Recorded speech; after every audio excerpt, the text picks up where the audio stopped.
Assalamualaikum warahmatullahi wabarakatuh.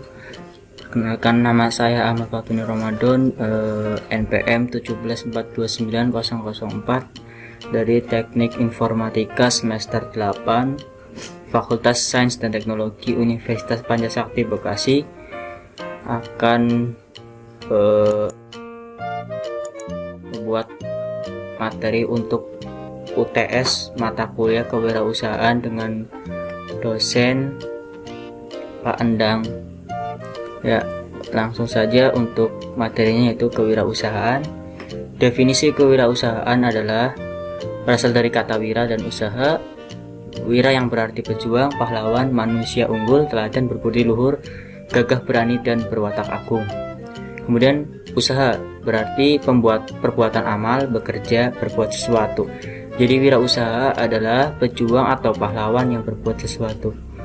Menurut Kamus Besar Bahasa Indonesia, kewirausaha adalah orang yang pandai atau berbakat mengenali produk baru, menentukan cara produk baru, menyusun operasi untuk mengadakan produk baru, mengatur permodalan operasinya, serta memasarkannya.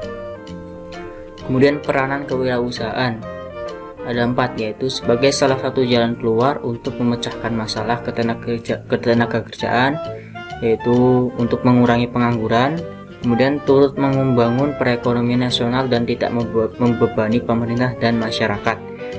Yang ketiga, meningkatkan pendapatan masyarakat. Kemudian yang terakhir itu meningkatkan produktivitas faktor-faktor produksi. Kemudian ada karakteristik kewirausahaan, yaitu yang pertama ada dream atau visi ke depan. Jadi seorang wirausahawan harus mempunyai visi atau pandangan ke masa depan untuk meningkatkan dan mengembangkan usahanya serta mempunyai kemampuan untuk mewujudkan visinya. Kemudian yang kedua, decisiveness atau keputusan yang tepat. Seorang wirausahawan adalah orang yang dapat bekerja dengan cepat dan menghasilkan sesuatu, serta membuat suatu keputusan dengan cepat. Kemudian doers, yaitu melaksanakan keputusan. Seorang wirausahawan dalam mengambil keputusan akan langsung menindaklanjuti atau melaksanakan keputusan yang telah diambil. Kemudian determination atau penentuan atau kebulatan tekad. Seorang wirausahawan melaksanakan kegiatannya dengan penuh perhatian, rasa tanggung jawab, dan tidak mudah menyerah. Kemudian dedication atau pengabdian. Seseorang wirausahawan harus mempunyai dedikasi yang tinggi terhadap bisnisnya.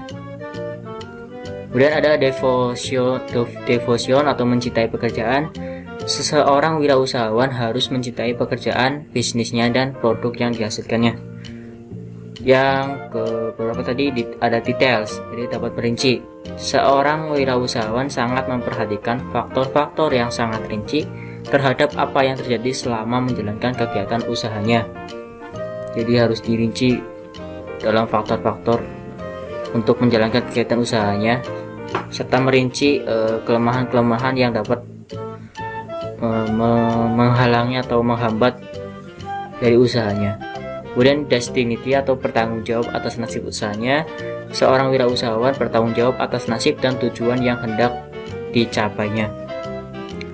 Kemudian ada dollars, yaitu kekayaan. Seorang wirausahawan tidak mengutamakan pada pencapaian kekayaan.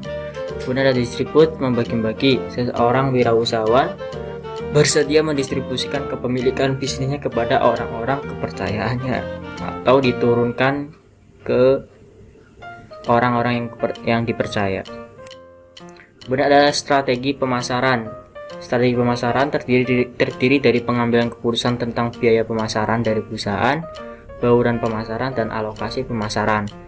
Kemudian strategi pemasaran dapat dinyatakan sebagai dasar tindakan yang mengarah pada kegiatan atau usaha pemasaran dari suatu perusahaan dalam kondisi persaingan dan lingkungan yang selalu berubah agar dapat mencapai tujuan yang diharapkan. Strategi pemasaran ada 3, yaitu pertama, segmentasi pasar. Proses ini merupakan proses pembagian pasar ke dalam kategori, jenis, atau segmentasi pelanggan secara geografis, demografis, psikografis, dan perilaku.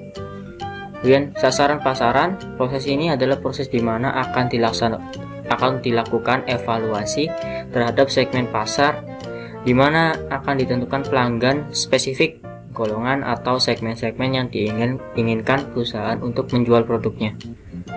Kemudian posisi produk. Proses ini adalah proses merancangan pesan-pesan dan kebijakan-kebijakan operasi perusahaan dan memposisikan perusahaan dan produk-produknya pada posisi kompetitif yang diinginkan dan terpisah sehingga jelas di dalam pikiran. Ya, mungkin itu saja dalam pemateri untuk UTS kewirausahaan ini. Untuk kurang dan lebihnya dalam penyampaian materi saya mohon maaf dan terima kasih. Assalamualaikum warahmatullahi wabarakatuh.